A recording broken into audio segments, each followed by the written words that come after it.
राजसमंद के आलोक स्कूल में गणेश महोत्सव पर श्रीनाथ जी की झांकी।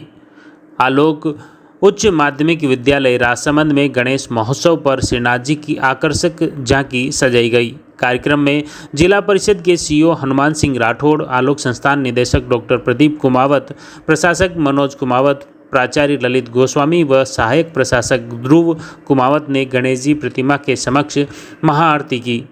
राठौड़ ने छात्रों को पढ़ाई के साथ धर्म, संस्कृति व संस्कारों को आत्मसात करने का आह्वान किया। डॉक्टर प्रदीप ने कहा कि गणेश जी अपने शरीर के सभी प्रतीकों से जीवन प्रबंधन की शिक्षा देते हैं। उन्होंने गणेश जी से छात्र छात्राओं को सीख दी कि वे उनसे क्या क्या चीज़ें आत्मसात कर सकते हैं। देखिए कार्यक्रम में जिला परिषद के सीईओ हनुमान सिंह राठौड़ और प्रदीप कुमावत क्या कुछ बोले, सुनिए। बच्ची है जो यहाँ पर प्रश्न की से पूर्व में गोविंदा वाली जगह में रहा, तो नॉर्मली आजकल का ट्रेंड है, मैं तो इस ट्रेंड को कुछ कह नहीं पाता हूँ क्योंकि मैं शिक्षा से जुड़ा नहीं, लेकिन आजकल के ट्रेंड है कि हर एक से किसी भी व्यक्ति हो, कोई भी स्तर का व्यक्ति हो, अंग्रेजी माध्यम में शिक्षा ग्रहण का पीछे पढ़ाए। हम लोगों ने भी अपनी बच्ची को अंग्रेजी माध्यम में डाला। मैं इस अवसर पर किसी स्कूल या किसी संस्थान का नाम नहीं लेना चाहता, लेकिन क्या वो बोलने में थोड़ा सा उसको पहले से छोटी मोटी प्रॉब्लम की, देन उसको हमने अंग्रेजी संस्थान डाल दिया। ठीक है, वो अंग्रेजी का छोटे मोटा या जानते थे नहीं जानते हमें मालूम नहीं, लेकिन उसकी कुछ आदतें हमें बड़ी awkward लगने लगी कि घर में तू तड़ाके से बात करना, ज़्यादातर हो सकता है यूट्यूब का भी कोई कारण ना हो या और कोई कारण ना हो। फिर मैंने दूसरे बच्चे भी देखे, मैं डॉक्टर साहब से कहना चाहूँगा, बड़े बड़े बच्चे जो बहुत बड़े हायर स्टडी के मैंने लिखा है कि कई लोग देखे जो आज व्यक्ति एक तरह से देखा जाए तो शिक्षा के मॉडर्न शिक्षा के मॉडर्न एरा की ओर भाग रहे हैं और उनको बात की जाए तो बड़े उत्तर के साथ में बातचीत करते रहते अपने आइडियाज रखते हैं।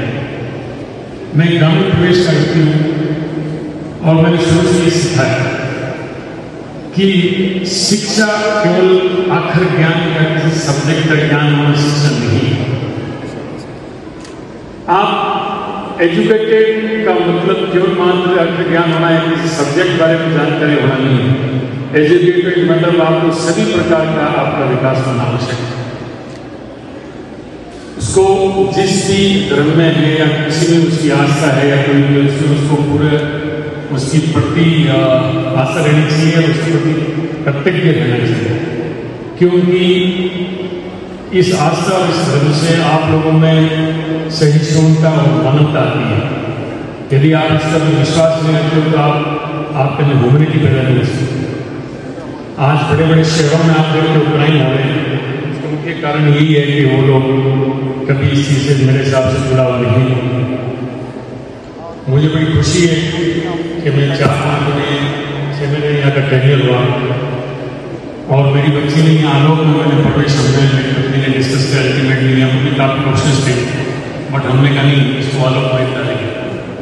हमने प्रिंसिपल साहब से बातचीत की और हमने इस बच्चे में डाल के देखा।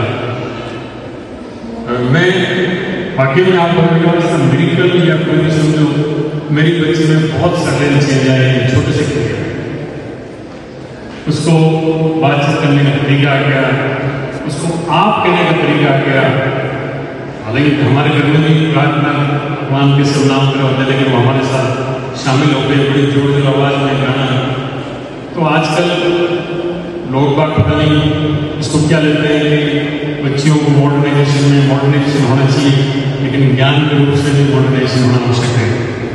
आपके भगवान के प्रति उनकी आस्था या प्रतिपन क्या है, संस्कार होना बहुत आवश्यक है।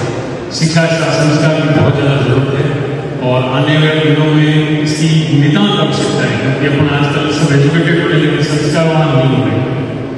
मेरे 4 महीने में बच्ची मैंने जो भी यहाँ से सीखा और हम बड़े आश्वस्त थे हमारा। और मैं जहाँ कहीं भी रहा हूँ, मेरी कोई किसी जगह से या किसी भी चीज़ से कोई लालसा नहीं रही है, लेकिन मेरी इतनी सी लालसा रही है मैं थोड़े दिन और रहता तो हो सकता है मेरी बच्ची का यहाँ से 1 साल तो पूरा होता, लेकिन सरकार के नाम से जाना पड़ता है।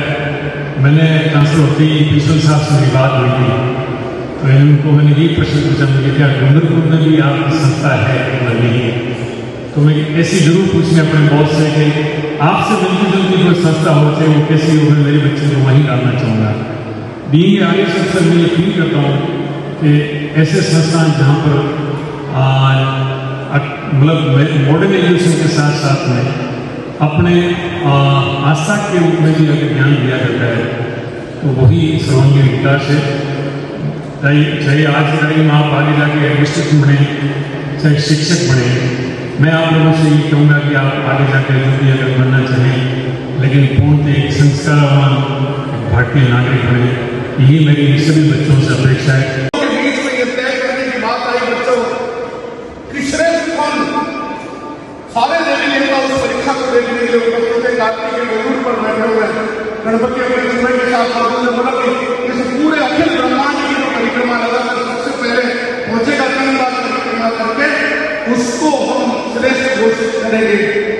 मयूर लेकर कार्तिकेय निकल पड़े, गणपति वही सुबह लेकर बैठे रहे, 2 मिनट आंख बंद की, विचार किया और अपने शिव और पार्वती के 3 चक्कर लगाकर कहीं बैठ गए।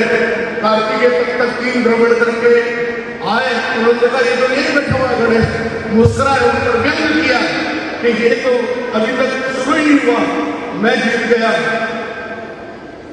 तब देवताओं से प्रश्न किया, ब्रह्मा से प्रश्न किया, उन्होंने कहा तो निर्णय तो स्वयं शिव करेंगे। शिवजी ने कहा कि विजेता गणेश। पूछो गणेश कैसे विजेता? पूछा उनसे, आप बताइए गणेश जी विजेता कैसे हुए? तो गणेश ने जो उत्तर दिया, उन्होंने एक बात बोली कि संपूर्ण सृष्टि, संपूर्ण ब्रह्मांड यदि कहीं है, तो ध्यान से सुनना, तो वो माता पिता के चरणों में, माता पिता के चरणों में। इस भाव को जब उन्होंने सुना, देवताओं ने उसी समय पुष्प वर्षा की, ब्रह्मा ने भी सहमति प्रदान की। कार्तिकेय नाराज होकर दक्षिण भारत की ओर चले गए, लेकिन उनको विजेता घोषित करने के बाद उन्होंने कहा जाते जाते कि आपने शायद इनकी गर्दन में आग दी, इसलिए आप अपराध दोष से ग्रस्त हो, इसलिए आपने इसको विजेता घोषित किया। तब देवताओं ने कहा ऐसी कोई बात नहीं है, ऐसी कोई भाव नहीं है। उस दिन सब देवताओं ने मिलकर उनको गणपति की उपाधि प्रदान की। नाम उनका गणेश था, लेकिन उस दिन प्रथम पूज्य के रूप में गणाधिपति और गणपति के रूप में उस दिन से वो पूजे गए, इसलिए हम इनको गणपति कहते हैं। मॉडर्न मैनेजमेंट जो कहता है, आप आईएएस ऑफिसर हैं, आप कहीं ट्रेनिंग देने भी जाते होंगे, गणपति से बड़ा मैनेजमेंट कोई नहीं है। छोटी छोटी आपके सूक्ष्म दृष्टि होनी चाहिए, हमेशा एक पांव जमीन पर एक ऊपर, यानी सपने देखिए बहुत प्रिय है, लेकिन एक पांव जमीन पर टिका के रखिए, यानी जमीन से जुड़े रहिए। एक हाथ में मोदक है, दूसरे हाथ में अंकुश है, यानी कि यदि कुछ अच्छा करोगे तो अच्छे फल भी प्राप्त होंगे, मीठा भी प्राप्त होगा, और गलत करोगे तो अंकुश से तुम्हें सजा भी मिलेगी। यह मॉडर्न मैनेजमेंट का सूत्र है। मोटा पेट होना चाहिए, यानी कि अपनी उन बातों को बताने की क्षमता होनी चाहिए। बहुत सारी बातें मैनेजमेंट में ऊंची नीची आती है, गलत आती है, सही आती है, उनको बचाने की क्षमता यदि कहीं हो सकती है तो गणपति का मोटा पेट इस बात का दूर तक है। और दूर की सुनने के इसके मोटे कान होते, दूर की टोह ले सकते हैं, कौन क्या बोल रहा है, दोनों कान सचेत रहेंगे। लंबे कान, मोटे कान इस बात में द्योतक है कि आप हमेशा अवेयर रहें। और लंबी सूंड का मतलब ये है कि you have to sense from distance even what is happening and what is going on. This is the best lesson one can learn from the Lord Ganesh. और बच्चों, यदि संस्कारों की बात है, मात्र पितृ संस्कार यदि किसी से सीखना है तो वो गणपति से सीखे जा सकते हैं। बुद्धि के यदि कोई प्रदाता है तो वो गणपति है।